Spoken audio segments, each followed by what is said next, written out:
started off fantastically.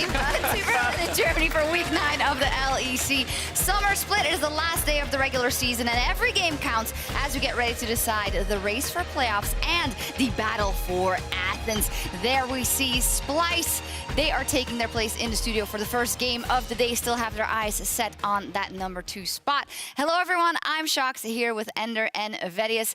We have finally arrived to, the last day of the regular season in summer. It absolutely flew by, and we are still none the wiser of where those last 2 playoff spots will go. Yeah, we've got 4 teams right now trying to solidify themselves in 5 and 6. We've got a battle at the top of the standings too. We have so many interesting games today. Yeah, I always love the end of the season. So much drama, so much tension, so many things can happen. Every single game counts. So we have to toss. Very dramatic indeed. Yeah, you're right. To get you updated on everything you need to know before our last day, here is QuickShot with his playoffs checkup.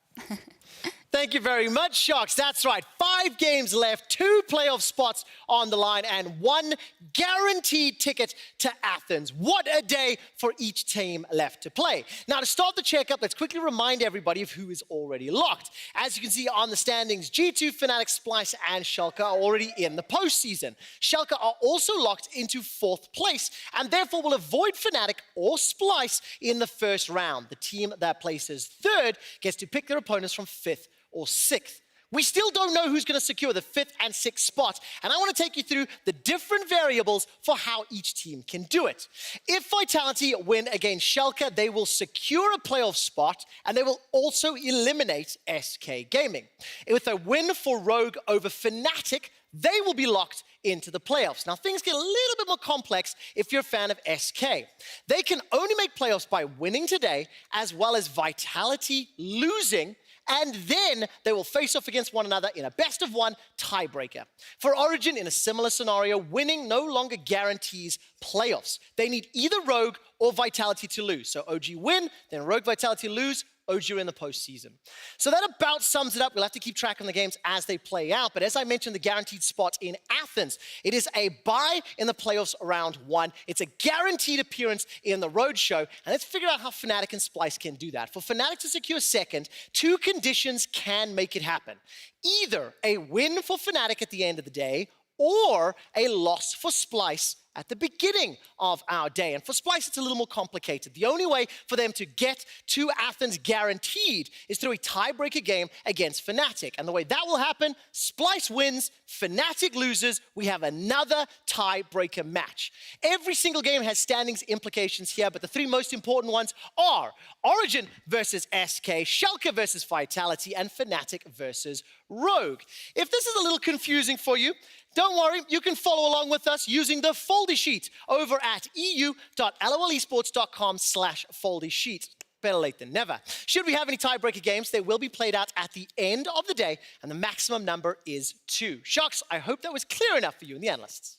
Thank you. It absolutely was. Of course, it is a lot of information, but we can refer back to, your segment. We can just rewind if we want to freshen up. Or just use the paper. Rules and use the foldy sheet. There's a lot. Don't have to be smart. We can do both. But yeah, that was very good. I don't know what we're looking at this point in time.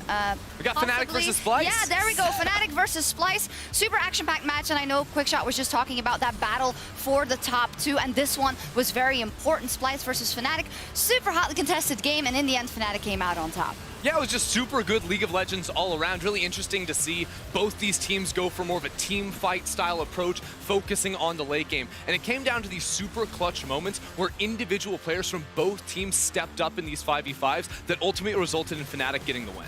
Every single team fight was incredibly close. This is one of those fights that almost went in favor of Splyce if it weren't for, again, some of those individual playmakers that we saw. Nemesis even TPing into 3 members, going full alpha mode there, and it was very impressive to see that kind of confidence in his play. But at the same time, we also got to see Reckless with his great 1v1 against Kobe as well at the end of this. And overall, it was a very enjoyable game to watch. And what made me very happy was that it was high-quality League of Legends, too. They were they were making effective cross-map plays, they were utilizing their pressure well, they were playing around where they had strengths in the early game, and in the team fights, they both, it was very tense because both teams were looking for that optimal team fight in order to win the game. At the end of it, as we said, it came down to some individual members standing up and showcasing why they are some of the best that we have here in Europe. And one of them really playing well yesterday was Reckless. He's been dilly-dallying around on the Garen and on the Karma, but when it comes to the postseason, when he has it in his sights and the playoff buff is arriving, he just picks the Kai'Sa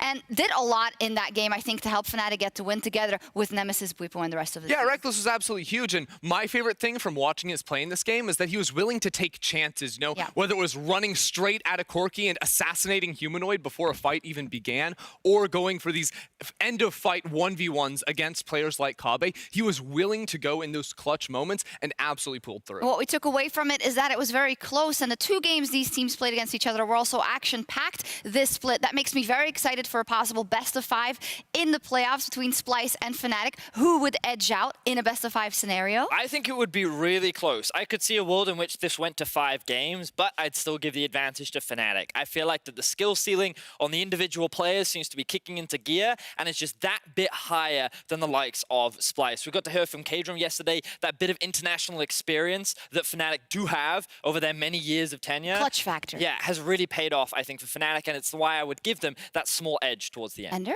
Yeah, I mean, the experience you have to give to Fnatic, but I think if Splyce can clean up a few mistakes and if Humanoid has a better game, this is a series that Splyce could win in the postseason. Yeah, we will see. Maybe we'll see it more months. Who knows? We'll see if they go up against each other in a best-of-5 in the playoffs.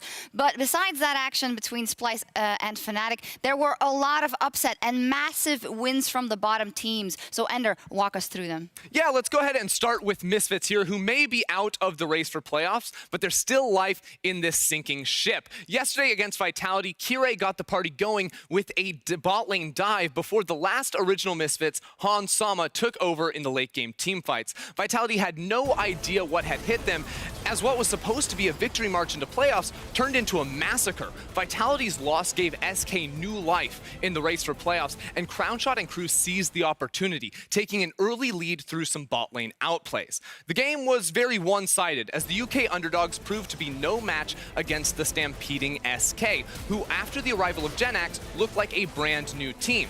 To get into top 6, they need to beat Origin and hope Schalke gives them a saving hand later in the day. Now, another team looking to complete a miracle run is Rogue, who have gone from last place in spring to playoffs contenders. Yesterday, it was do or die for them against Origin, but the young lineup stepped up under pressure, especially rookie of the split candidate, Larson.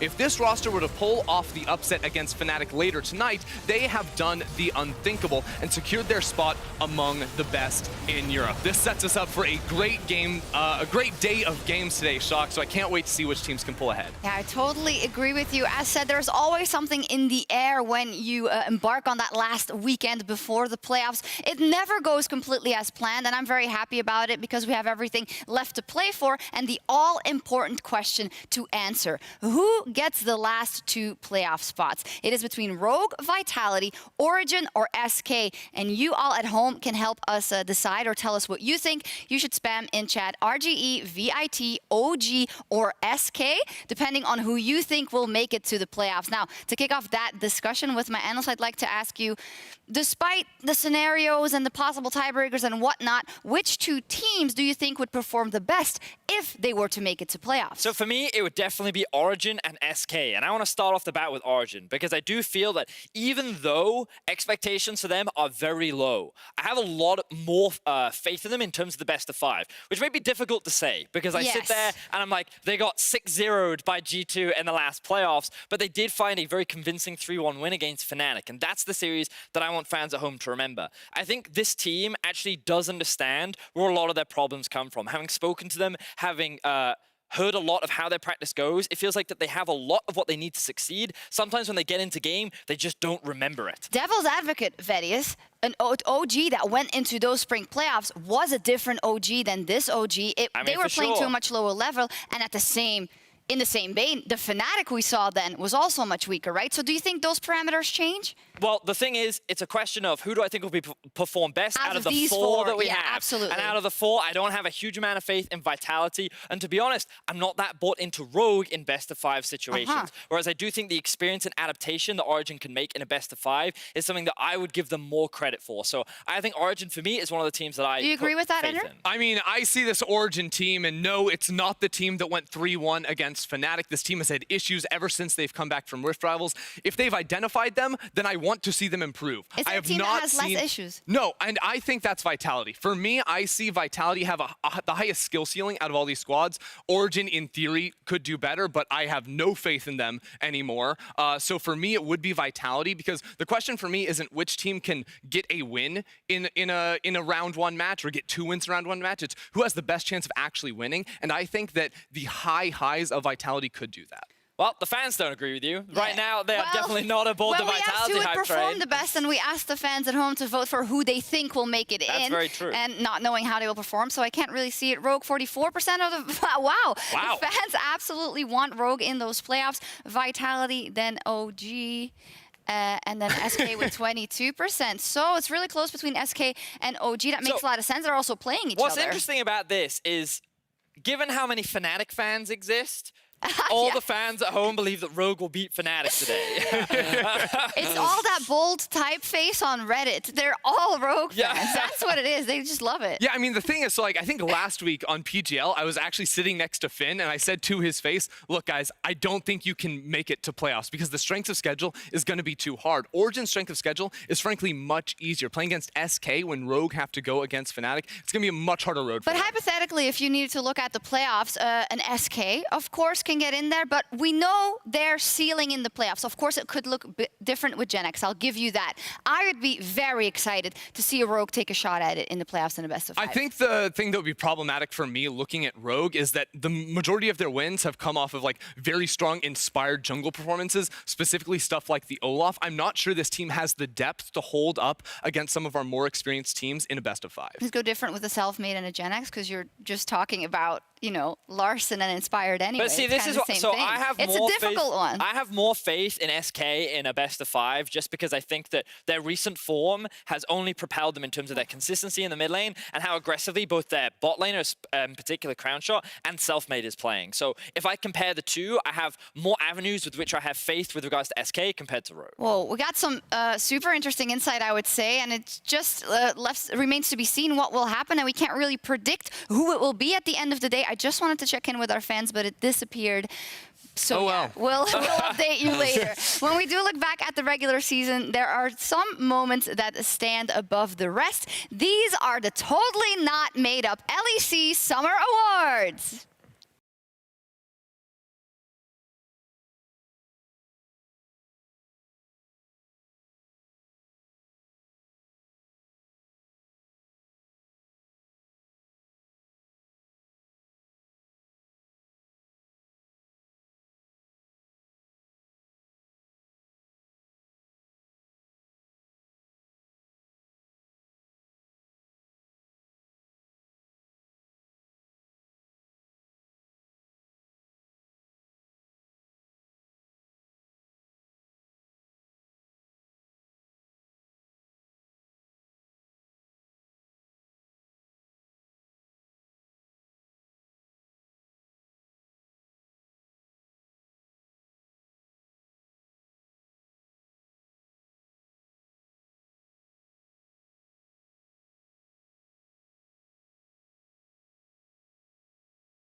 moments, and the nominees are...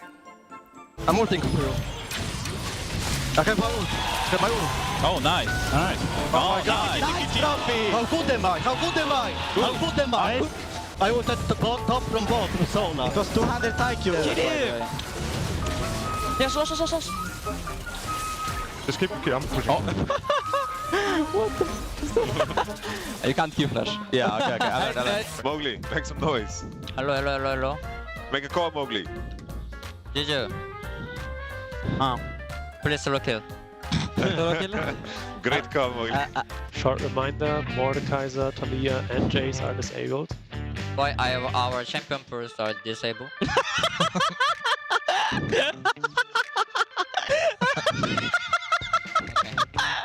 I need to. Okay, nice. Oh, high gold. Guys. I'm just tanking if someone still keep going. Yep. Yeah, I guess we'll. Oh my god. It's a dabber. Stop dabbing and push that.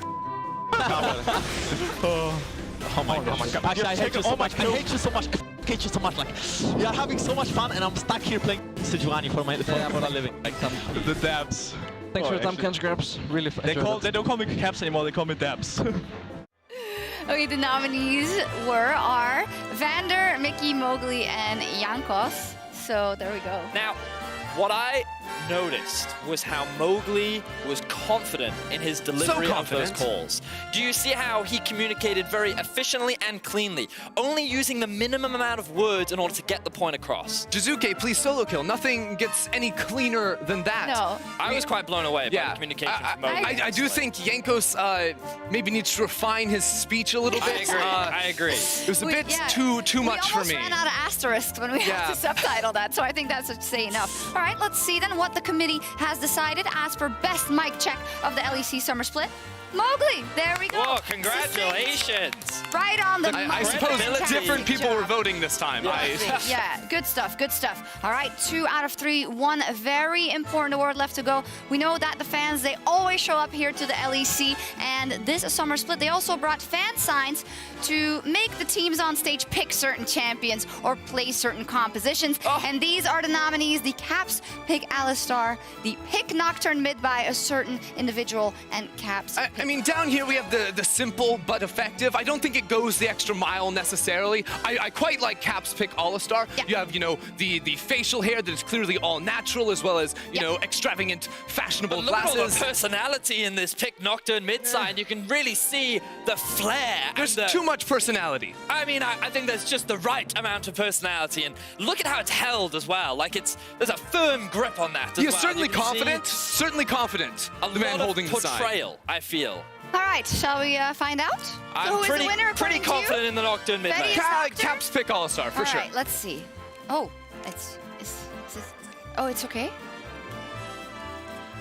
What? Oh, this is going to be good. Pick Zyra. Wait, that's not an answer, There must have been some dilly-dallying with the voting.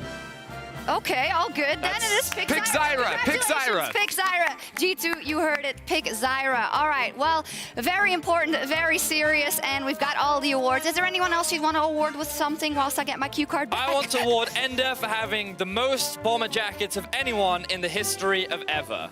I humbly accept. I'd like to thank the Academy, my parents. Wonderful. Now, while we run around with Garen and, dealing out fake awards, teams in the LPL are actually fighting to represent their region at Worlds. Here's Frosk for our international check-in.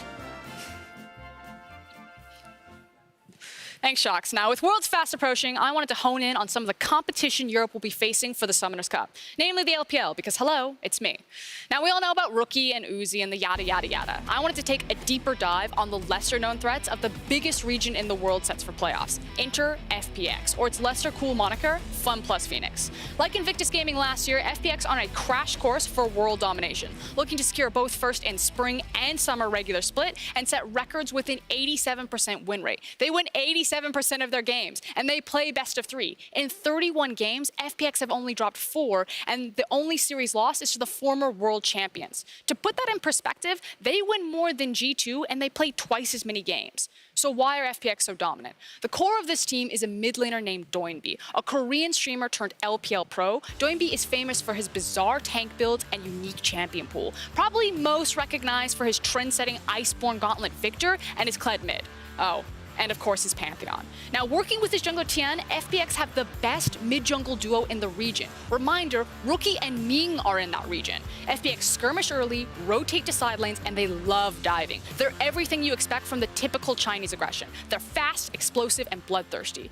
Now, the only issue is that every time Doinby gets close to an international stage, his team collapses. So why should you be afraid? He never even makes Worlds, right? Because if he does, he can mess us up. And the 3 instances Doinby has gotten a toe on the international stage, he was the X factor. He took down Fnatic back at IEM. He slayed Kingzone in 2018, and he ran through Griffin just this year. He's known as Super Carry Doinby for a reason. And you can take my word for it, or you can see it for yourself. Tomorrow, the current top 2 teams in the LPL will square off in a best of series. FPX versus TOP is the match to watch if you watch anything before the LPL finals. That's the T. Now back to you, Shox. Thank you very much. The tea is hot, and I am starting to be a bit concerned for groups of death and European teams getting put in the FPX teams group. acquiring Korean mid laners that then obliterate our mid laners. Okay, calm down. At all. Calm down. They have 0 experience playing against Soraka top lane, so I don't see this as a problem. That is true. Okay, what's the time will tell. Let's take a look at the schedule and see what our games will tell us. As said, still 2 spots up for those playoffs, and as QuickShot said earlier, the first thing that'll be of uttermost importance for the last 2 spots is Origin versus SK Gaming, and then it's all left to be decided. What is the craziest upset we're going to see today? We're probably going to see SK beat Origin. See, I'm sort of.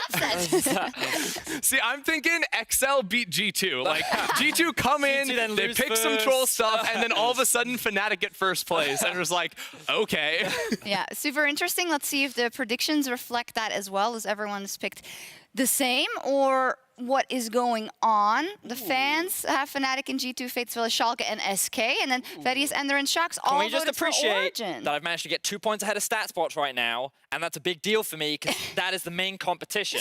That you're dealing what with. surprises me is that a lot of people haven't predicted many upsets today. Yeah. A lot of people are expecting things to go cookie cutter, More. and that never happens. So I expected cookie cutter yesterday. I went 0-5, and then I just ran it right back.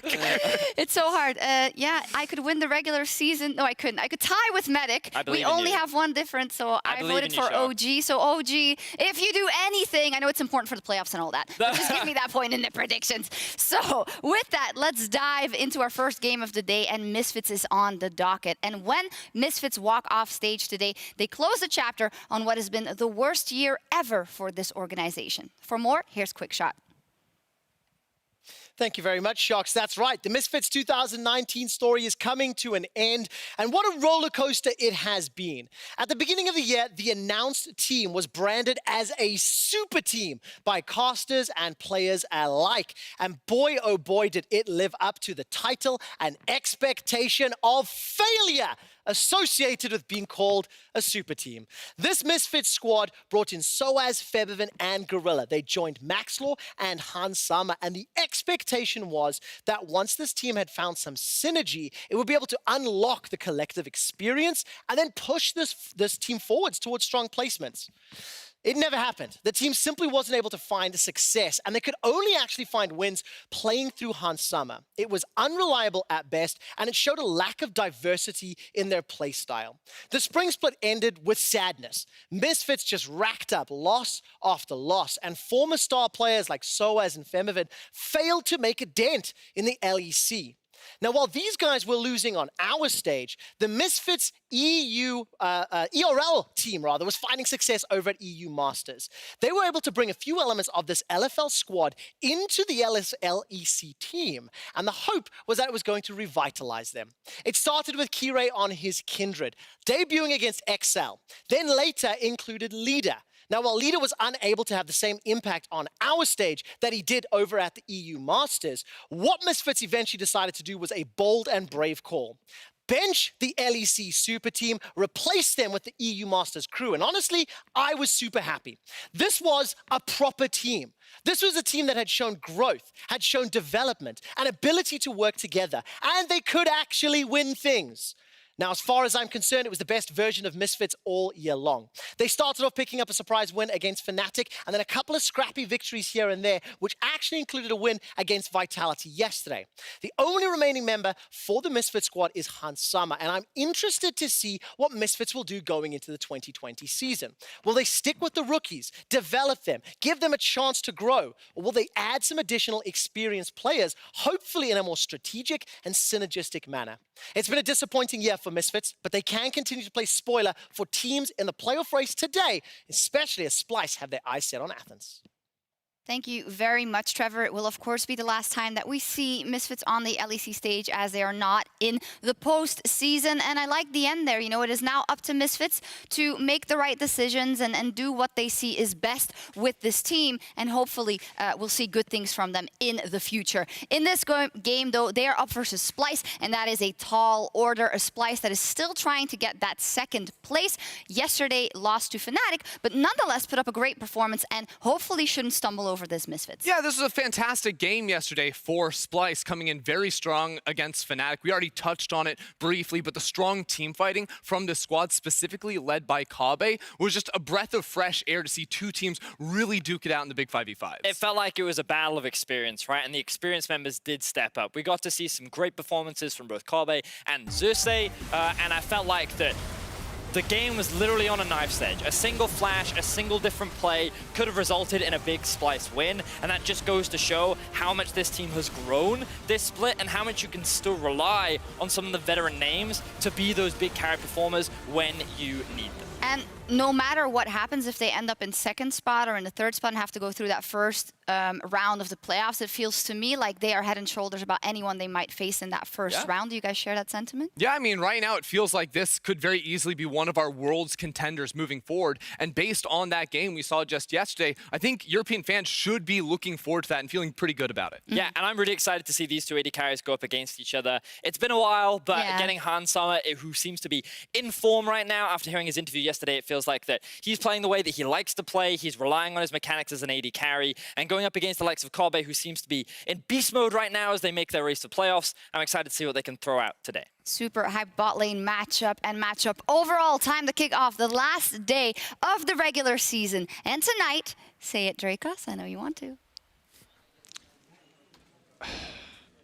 Every game counts. Thank you, Shocks. Hello, fellow mortals. I'm Dracos here with Frostgren. And it's true, every game does count. We never get tired of saying it. Blink twice if they're making you say this. Okay, there you go. We're going to get into it. Every game actually does matter today. It's very important. Splyce and Misfits, surprisingly, actually, the least impactful game overall. Misfits are, of course, out, but Splyce are still playing to force a tiebreaker for second versus Fnatic. So there is a lot on the line for them. They need to win the game today. They need Rogue to miraculously beat Fnatic, and then they need to do what Rogue can do and beat Fnatic again in a tiebreaker. So if you are a Splyce fan, it is going to be a very busy and a very stressful day. It's a multi-step process. It starts with win here. Now on the other side, though, you have Misfits with nothing to lose. And when this team has nothing to lose, that makes them exceptionally dangerous. We saw how well they were playing yesterday. If you can't hear them, they are very loud on stage right now. They've been playing exclusively 1v1s as we've gone through ready check here, and there's a lot of screaming. So presumably, we are ready for some hype outplay champions. But the thing is, Frostgren, we've talked about this already. When Misfits set foot